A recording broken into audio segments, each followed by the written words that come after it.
Hello, എല്ലാവർക്കും സ്വാഗതം. ഇന്ന് നമ്മൾ അറിയുന്ന പ്രപഞ്ചം അന്വേഷണങ്ങൾ തുടങ്ങിയിട്ട് നൂറ്റാണ്ടുകളായെങ്കിൽ കൂടിയിട്ട്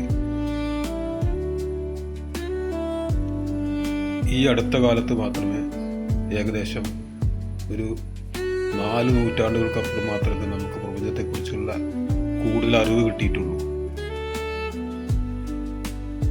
ഇതിൽ കാണുന്ന ആദ്യത്തെ ദൃശ്യങ്ങളാണ് നമ്മൾ നേരത്തെ കണ്ണുകൊണ്ട് കണ്ടിരുന്ന ദൃശ്യങ്ങൾ മാത്രമായിരുന്നു.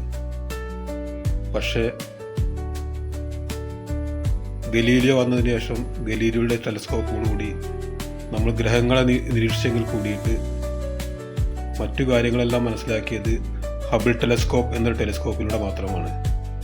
ഹബിളായിരുന്നു നമുക്ക് ഈ ഗാലക്സികൾക്കപ്പുറം മറ്റനേകം പല ഗാലക്സികളുണ്ടെന്നും പ്രപഞ്ചത്തിൻ്റെ വികാസത്തെക്കുറിച്ചും ബാക്കിയുള്ള കാര്യങ്ങളെക്കുറിച്ചെല്ലാം മനസ്സിലാക്കാൻ സാധിച്ചിട്ടുള്ളത്. ഹബിൾ ടെലസ്കോപ്പിൻ്റെ ഫോട്ടോകൾ നിങ്ങൾക്ക് കാണാവുന്നതാണ്. ഗാലക്സികളുടെ ചിത്രീകരണങ്ങളും എല്ലാം പകർത്തിയത് ഹബിൾ ടെലസ്കോപ്പായിരുന്നു. പക്ഷേ ഹബിളിൻ്റെ കാലാവധി ഏകദേശം തീർന്നുകൊണ്ടിരിക്കുന്നു. എങ്കിലും പ്രശ്നമില്ല, ജെയിംസ് വെബ് എന്ന പുതിയ ടെലസ്കോപ്പ് നാസ വിക്ഷേപിച്ചത് കാരണം നമുക്ക് കൂടുതൽ ദൃശ്യങ്ങളും അനുഭവങ്ങളും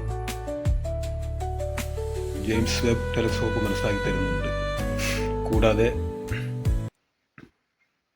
മറ്റനേകം കാര്യങ്ങൾ കൂടെ ജെയിംസ് വെബിൻ്റെ ടെലസ്കോപ്പിലൂടെ നമുക്ക് അറിയാൻ കഴിയുന്നുണ്ട്.